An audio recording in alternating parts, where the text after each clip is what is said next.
Asek, ang totoo niyan, 2006 nag-start ako sa highway patrol. Pag may lumapit sa akin, mali ang huli. Kapareho din ito. Ang kaibahan lang ngayon, may video, may Facebook, may YouTube. Mas madali. Oo. Yung advocacy yan, mas madali. Yung tinuruan mo, hindi ko naman ng opisina yun eh, yung student driver siya, na naangkan yung likod niya, Ay, na oo. pro. Sabi ko, correct! Wala naman nagsasabing dapat pro eh. Oh, sabi ko, natututo pa yung tao pag nakikinig. Kaya ang ginagawa ko, Asek, Correct. pag in-address ko, hindi ako nang boboljak. Oo. Objective lang. Nagle-lecture tayo. Natatakot na Matatakot talaga. Natatakot na sa'yo. Natatakot talaga yung mga bata ko na. Natatakot na sa'yo eh. Meron kaming malaking district conference operation ng mga 400 halos lahat ng district officer. Sabi ko, sino gusto nyo ibitin ko? Sabi ko, ang isang ibitin ko dyan si Congressman Busita. Sir! Hindi ko ito pagigiti. Sabi ko, alam mo, whatever it's objectively lang objectively lang. We are on our toes because of him. Diba? Parang self-correcting tayo. Hindi naman natin inaamin na parati tayong tama. Pero at least Alam mo, Diba? Asek, Director, in fairness sa personnel ng LTO, hindi ko sila bine-blame. Kasi kailan ba kayo pumwesto? Eh ito minana na nila eh. Kaya tama yung nakikita ko nga. We have to retrain. Ang nakita ko, Asek, kunwari si Director, matagal na sa LTO. Kung ano yung natutunan niya, na kwento-kwento, Nakagisnan na nila. nakagisnan, akala niya nila tama. yun na yun. Wala, mali. Kasi walang nagko-correct. Correct. Correct. Lagi natin binabago po. Correct. Dami. Pero at least nandyan kayo. Dami. May correct. Si Asek kasi, abogado. Kaya at least, pati si Director. Kami natututo rin kami. Hindi naman kami all-knowing. Minsan nakakalimutan rin na. Ang dami nating problema. Sarami na road traffic. By the way, Asek, kaya ako ni-request yung presence mo ngayon. Mabuti, nakachamba ako sa schedule mo. Hindi, sorry talaga kasi daming namin. Merong memo kayo na hindi malinaw sa motorista. Ito yung Temporary plates. temporary plates and improvised plates. Yung improvised plates, Asek, malinaw sa taong bayan. Halimbawa, katulad ng kotse ko, may nabigay na yung plaka. Nawala, nasira, malabo na, magre-request ako sa inyo ng replacement. Correct. Pero considering na may minana kayong problema, hindi nyo agad kayang ibigay. Yung plaka. Kaya ang ginagawa po ninyo, mag-issue kayo ng authority to use improvised plates. Tama yun. Malinaw sa taong bayan yon. Correct. Ang nakoconfuse sila, Asek, yung temporary plates. Na halimbawa po, bumili ako ng motorsiklo, wala pang available plates. So, gagamit ako ng temporary plate. Correct. Ang nakasulat po doon, MB file number. Correct. Conduction. Tama ba? Tama yun. Conduction po. Gusto ko pong i-clarify on behalf of the riders na ang sabi sa memo, kung ako ay may biniling motorsiklo, rehistrado, narehistro, January 2023, onward. Pag sinabing onward, di po ba pwedeng February 2023 or March or 2024? May nabanggit kayo doon, Asek, na authorized lang ako gumamit ng MB file number within 15 days Correct. mula sa date ng sales invoice. Ibig po bang sabihin, doon sa initiatives ninyo, halimbawa, bumili ako ng motorsiklo ngayon, nabili ko, pag nag-comply ang dealer, within 15 days, Dapat yung plaka ng sa may-ari na. oo. So, ibig sabihin, Director, pag bumili ako ng motorsiklo ngayon, mula doon sa date ng sales invoice, base sa performance ng LTO, pag nag-submit ang dealer, para sa rehistro, within 15 days, may plaka ako dyan. Correct.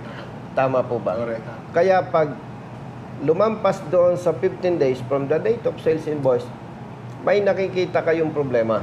Tama.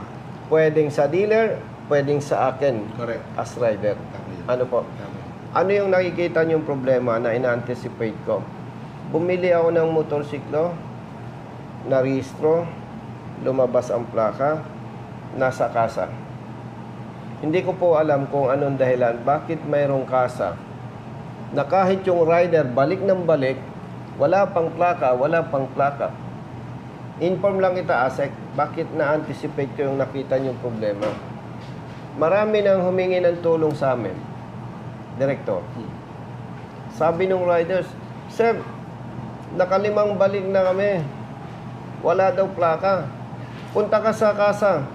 Pag kinausap ko, kasa, kung sinasabi mong nasa LTO, i-check ko yan. Pero bigyan muna kita ng chance. Ayusin mo. Within 5 days, babalikan ka namin. Correct. You know, ASEC, Director, tatawag yung rider, Sir, okay na po yung plaka. Okay lang binigay sa'yo. Sir, after na makapag-usap kayo. Kaya may problema talaga sa ibang kasa. Correct. Now, ASEC, ang tanong, kung January onward, 2023 yung rehistro ko, at nasita ako ng LTO. Nasita ako ng enforcer ng LTO, MB file number. Siyempre, huliin ninyo ako kasi may memo. Di ba? Ka-flag down lang. Pa-flag down, kukunin yung sales invoice niya. Kung kailan na... May tanong ako sa iyo, ASEC, before you continue. Halimbawa po, 1 year na yung motorsiklo ko. Walang assurance, ASEC, Director, na pag sinita mo ako, may present ko yung sales invoice. Doon tayo sa worst scenario. Sinita mo ako, Sir, pwede po bang makita ang ORCR? Pag check mo, ay sa limbawa ay March 2023. So, base doon sa inyong memo, kailangan ma-establish nyo. Nasaan ang problema? Correct. Hahanapan po ninyo ako ng sales invoice. Ay, hindi ko ma-present. Kung walang sales invoice, kahit ORCR, Okay, ORCR. pwede na yun. Tapos on that basis, hanapin namin yung plaka. Okay. Picturean. So, alam na namin siya, no? Picturean. Tapos, matitrack na namin yan kung sinong dealer. Okay. I-show cause namin si dealer kung bakit wala pa itong plaka. Pag napatunayan ni dealer na meron palang plaka at nabigay na niya dun sa motorista, Isa-show cause mo ko. show cause mo.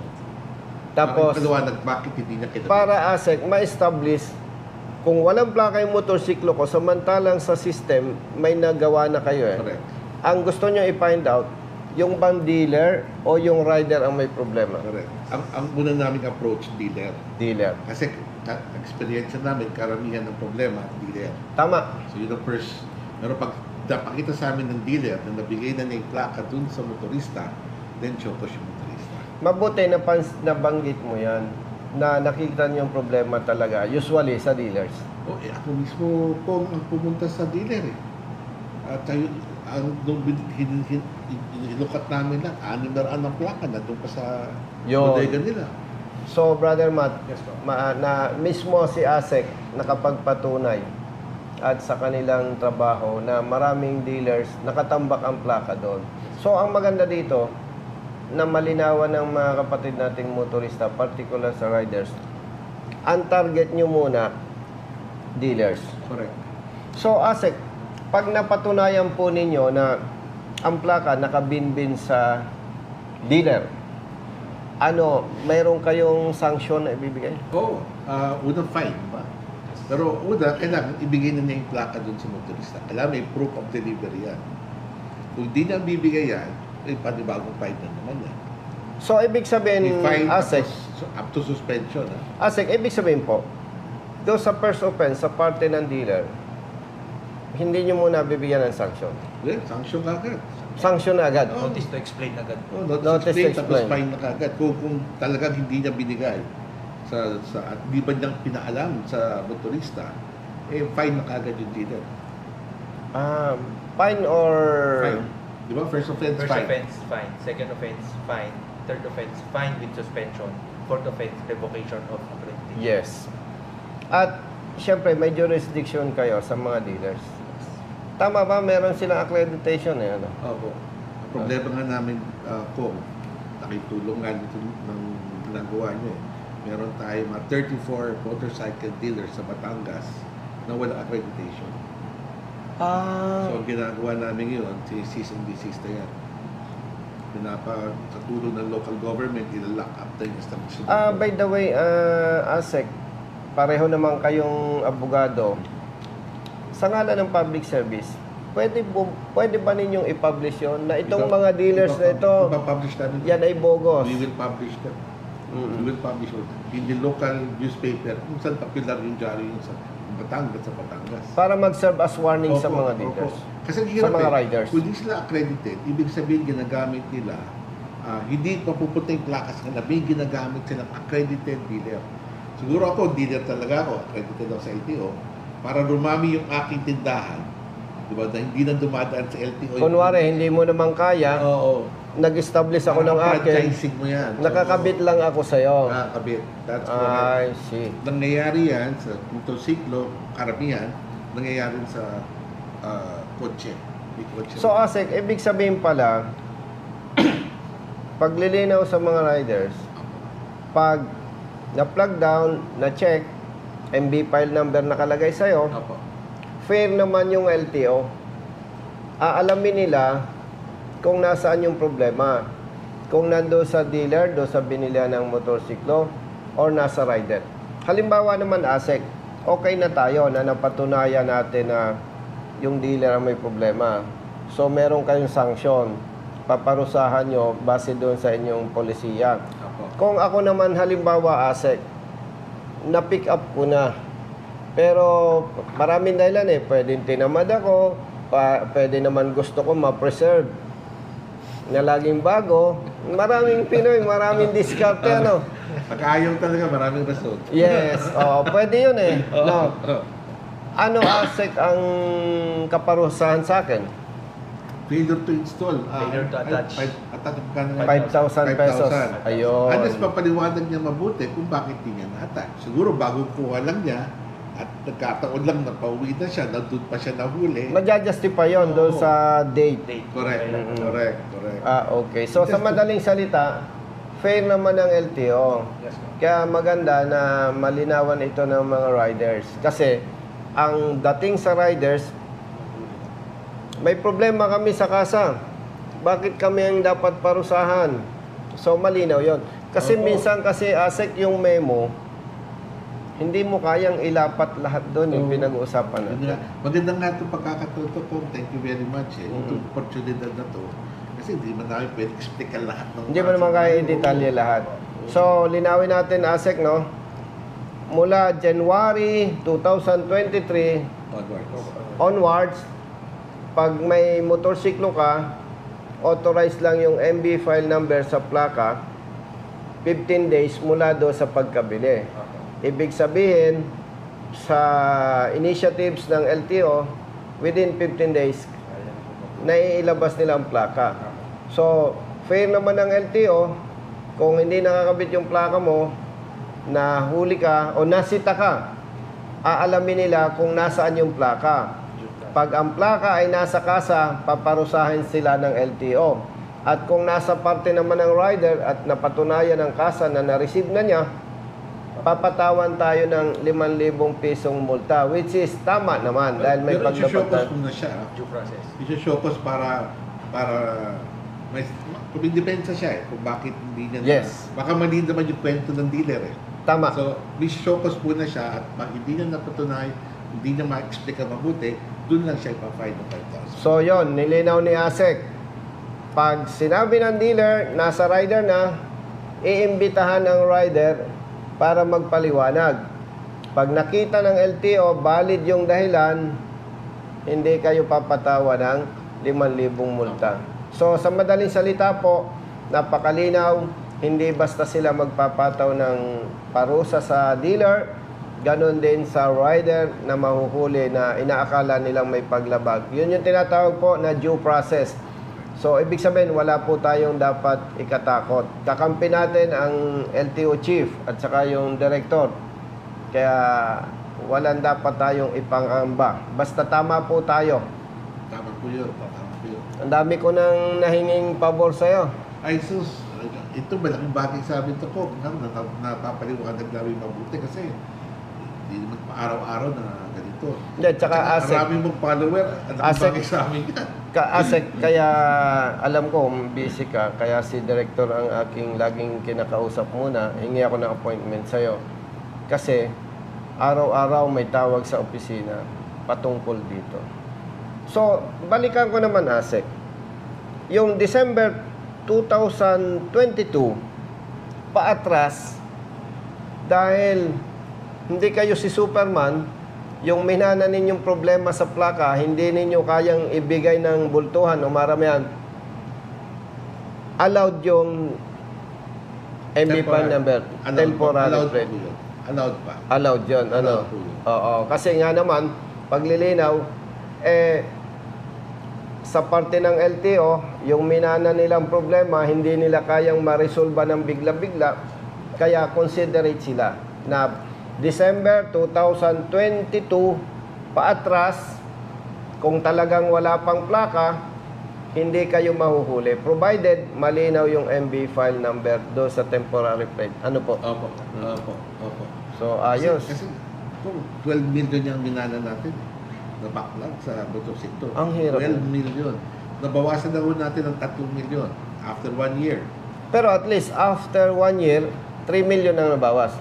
More or less, 3 million ang bawas natin. At hindi ito masyadong maramdaman ng motorista kasi nga, ang daming nakabinbin sa dealers. Alam ninyo yan. Yun ang problema. Kahit ilabas namin ng plaka, naiipit sa dealer. I see. Aminado naman ibang dealer na nasa kanila. So, pinakausap namin ng dealer talaga. Ibigyan namin ng tali. At pag kayo nahuli, pasensyaan tayo. Ganito na lang, ASEC. Siyempre, partners tayo. Pag may nagsumbong sa amin, katulad nung dati, at sabi nung rider, "Sir, pabalik-balik kami, walang plaka." Tapos pag tinulungan namin, lalabas. Magre-report kami sa inyo para bigyan nyo ng sanction. O kung ang laking bagay sa amin yan, kasi yung aming hotline, hindi naman lahat nakaka-access ng hotline. Mas magandang hotline yata, tuloy nyo na lang. Magandang site ka. Alam mo ba ang magandang... Maganda yan, sabihin nyo sa amin, kami na maghahanap ng plaka nila.